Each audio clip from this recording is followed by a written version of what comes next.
इसमें हम लोग शहर के प्रॉपर्टी टैक्स में जो धांधली हो रही है, जो लोगों के काम 3-3 महीने 4-4 महीने लटकाए जा रहे हैं, उसके अलावा एनडीसी एनओसी को लेकर के और याशी कंपनी जिसको 19 करोड़ का हिसार डिस्ट्रिक्ट का टेंडर दिया गया था, उसका जो प्रस्ताव पास कराया था उसके खिलाफ उसका जो सर्वे है वो फ्रॉड है, वो नकली है, गलत सर्वे है, उसके खिलाफ प्रस्ताव पास कराया, वो रीसर्वे होना चाहिए।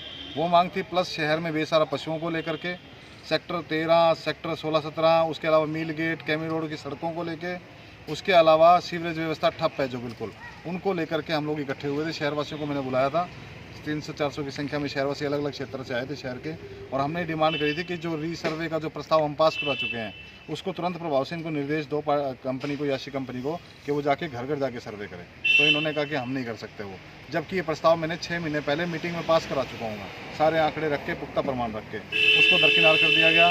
उसके बाद हमने कहा आरटीएस लागू करो, RTS right to service act, सेवा का अधिकार नियम के तहत। वो नियम ये कहता है, वो कानून ये कहता है कि कोई भी कार्य उसकी एक समय सीमा निर्धारित है। जैसे प्रॉपर्टी टैक्स से संबंधित हर कार्य की समय सीमा 10 से 15 दिन तय है।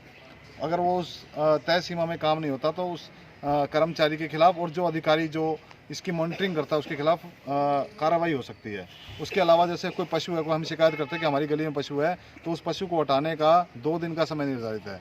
कोई सीवरेज व्यवस्था अगर ख़राब हो गई, टूट गया, लीकेज ओवरफ्लो है और ड्रेनेज की व्यवस्था ख़राब है, उसको 2 दिन में इनको ठीक करना होता है।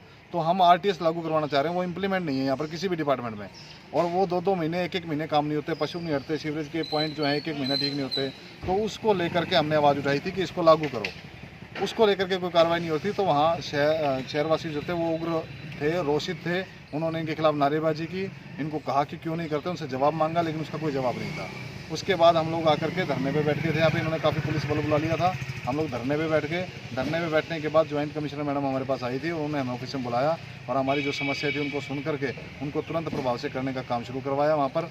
और उन्होंने ये भी कहा, हमने ये मांग की थी कि एक एजेंसी हायर करो जो प्रॉपर्टी टैक्स के बिलों को, जो 4000 फाइलें, 3000 फाइलें रुकी हुई हैं, उनको सही तरीके से एक लेवल पे ले आए, जल्दी जल्दी काम हो जाए। 15 दिन से ऊपर जो फाइल है वो तुरंत प्रभाव से अभी की जाए, क्योंकि आरटीएस के तहत आती है वो। तो उन्होंने कहा कि हम 15 एम्प्लॉय रख लेते हैं नए, कोई एजेंसी से हमने संपर्क कर रहे हैं हम लोग। 15 बंदे जो रखेंगे कर्मचारी, वो प्रशिक्षित होंगे और वो जल्दी से इन फाइलों को निकालने का काम करेंगे। लेकिन अभी सर्वे को लेकर इन्होंने कहा कि हम सरकार से बात करेंगे। तो सरकार से बात तो 3 महीने पहले, जब हम 6 महीने पहले जब प्रस्ताव पास कर चुके थे खिलाफ, तो सरकार के पास आपको भेजना चाहिए था, अभी तक क्यों नहीं भेजा आपने? आज हम लोग जब इकट्ठे हो गए शहर के लोग, तब आप कह रहे हैं कि हम सरकार से बात करेंगे, उसके पास भेजने का काम करेंगे। और पार्षद वार्ड नंबर 14 और सिविल सोसाइटी है हमारी, उसका अध्यक्ष हूँ मैं हिसार का।